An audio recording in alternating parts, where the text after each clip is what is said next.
Всех приветствую на моем канале. Сегодня хочу вам рассказать о способе закрывания петель нестандартных резинок или узоров типа платочных, жемчужной вязки или ажурных узоров, когда, допустим, у нас нет в конце резинки, либо резинка, как я уже сказала, нестандартная.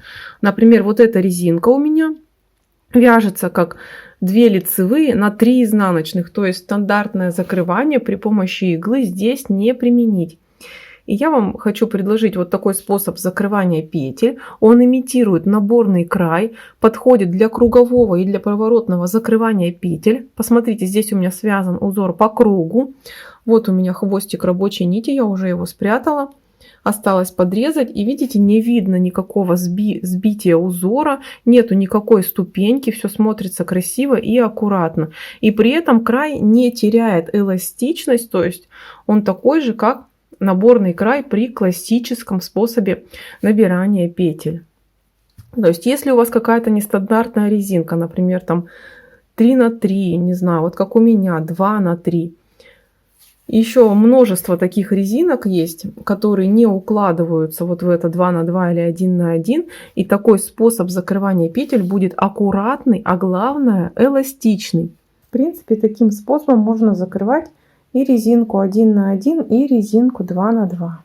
Кстати, кому понравилась такая резиночка, на моем канале есть мастер-класс по вязанию такой резинки. Ссылку я добавлю вот сюда, в верхний правый угол экрана и в описании под видео. Давайте я вам покажу, как выполняется такое закрывание петель. Оставляем рабочую нить, которой будем закрывать наши петли. Эта рабочая нить должна быть в 3 раза длиннее, чем обзагрываемый образец. Еще один момент. Удобнее всего при таком способе закрывания петель, чтобы петли на спице были развернуты именно вот таким образом.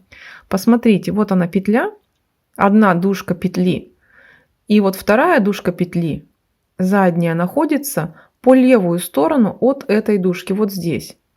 Вот сама одна дужка, и вот здесь вот с левой стороны вторая дужка. А на изнаночной петле, видите, наоборот, вот одна дужка, и вот вторая дужка, она наоборот с правой стороны находится. В принципе, петли можно не разворачивать, просто будет маленько не очень удобно их подхватывать, а в принципе можно оставить и таким образом. Начинаем с поворотного вязания. Вот у меня кромочная петля, идет от нее рабочая нить. Я вот таким образом сзади за одну дужку ввожу иголку вовнутрь петли, чтобы зафиксировать нашу кромочную петельку.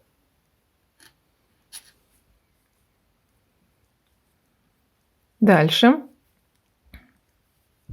Вторая петля.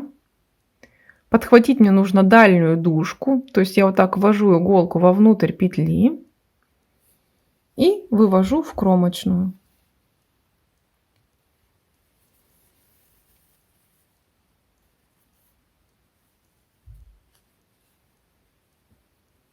Все, мы зафиксировали нашу кромочную петельку, теперь уже приступаем непосредственно к самому закрыванию петель. У меня сейчас рабочая нить идет из вот этой петли. Я одну пропускаю и беру третью петельку. Опять же ввожу иголку внутрь этой петли, подхватываю заднюю стенку и вывожу иголку в соседнюю петельку. Петля от рабочей нити у меня вот так висит внизу. Иголка не должна попасть вот таким образом внутрь этой петли.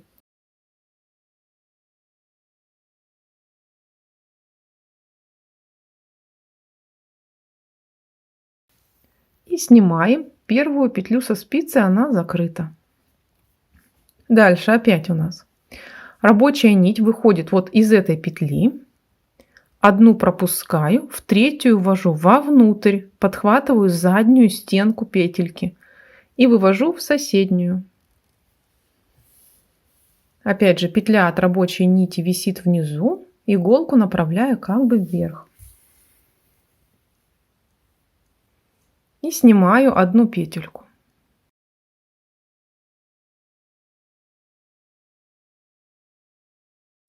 Смотрим. Петля, из которой выходит рабочая нить, одну пропускаем и в третью ввожу, подхватываю за заднюю стенку И в соседнюю петлю вывожу иглу. Петелька рабочей нити висит внизу. И скидываем одну петлю со спицы. Вот они, петельки, постепенно закрываются. И таким образом закрываем все петли. По сути, нам не важно, какая на спице петля, лицевая или изнаночная. Для удобства, как я уже сказала, вы можете петельки развернуть, чтобы петля лежала на спице вот так вот.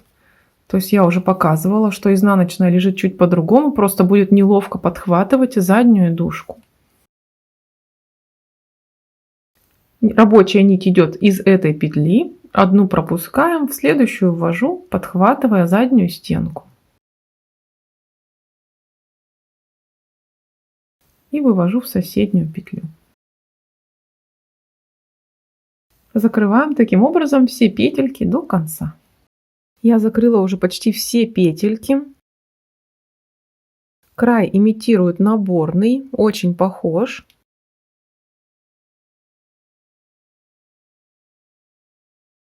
Давайте закроем 3 последние петли. Вот у меня рабочая нить. Одну петлю пропускаю, в кромочную ввожу иголку.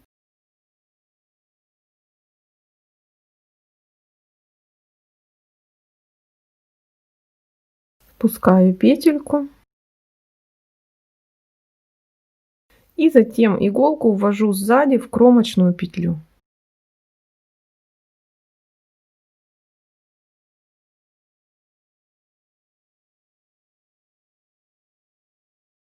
И все, край получается достаточно эластичный. То есть точно так же, как наборный ряд, ничего не стянуто. Выглядит все очень аккуратно.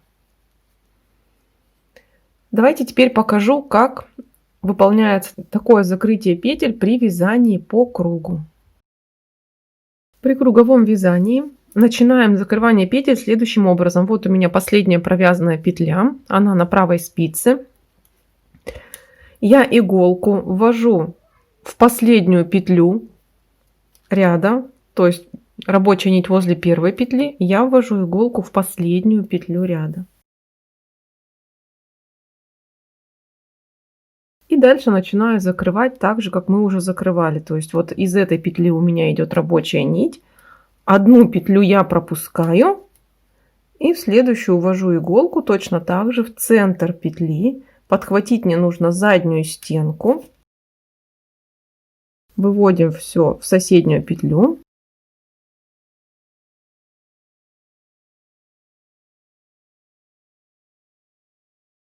Опять же петля рабочей нити снизу, иголку выдергиваем кверху и выполняем первый стежок. И закрываем петли точно так же, как мы уже с вами выполняли. Из этой петли рабочая нить, одну пропустили, в следующую вводим, подхватив за заднюю стенку.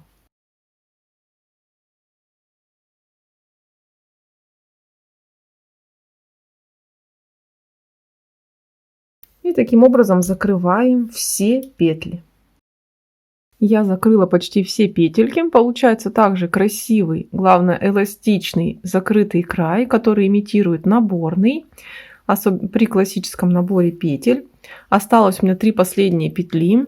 Кстати, вот платочный узор при круговом вязании я петельки повернула, чтобы было удобнее их подхватывать. То есть при вязании поворотными рядами петельки и так правильно развернуты в платочном узоре. Вот здесь при круговом вязании у меня был последний ряд в платочке связан изнаночный, и было очень неловко подхватывать петельки, поэтому я их повернула. А так, в принципе, в резинке можно не поворачивать. Это придаст более упругий край для резинки, так как петельки будут скрещенные, закрытые. Осталось 3 последних петли. Опять же, повторяю, рабочая нить из этой петельки. Одну пропускаю, следующую ввожу, подхватив заднюю стенку вовнутрь петли. Вывожу иголку в соседнюю петельку и выполняю стежок. Петельку сняла. Осталось у меня 2 последних петельки. Посмотрите, Вот у меня самый первый стежок, который я выполнила. Вот он идет, вот эту петельку вот таким образом держит. Я ввожу иголку под него и затем сзади только в последнюю петлю. Все, спицу убираю и выполняю последний стежок. Вот видите, как они соединились, рядки? Очень красиво и аккуратно. Дальше. Вот у меня вот эта последняя петля. Я теперь в толщу вот этой вот петли, в толщу нитки, вот у меня рабочая нить идет отсюда, просто вовнутрь вот так в толщину ввожу, прям в центр, расщепляя нить.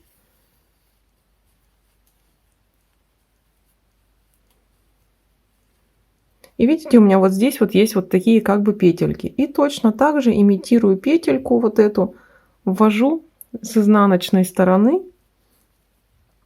в ниточку. Вот видите, они у меня вот эти вот идут ниточки, вот такие вот перетяжки. Просто ввела вовнутрь. И все, рабочую нить можно уже спрятать. Видите, вот эти вот такая вот петелька, вот она получилась. И получается аккуратный стык, незаметный и при круговом вязании. На этом у меня все. Если вам такой способ закрывания петель показался интересным и удобным, то ставьте лайк, подписывайтесь на канал. Если вы еще не подписаны, нажимайте на колокольчик, чтобы быть в курсе новых видео, которые выходят на нашем канале. До скорых встреч. Всем пока-пока.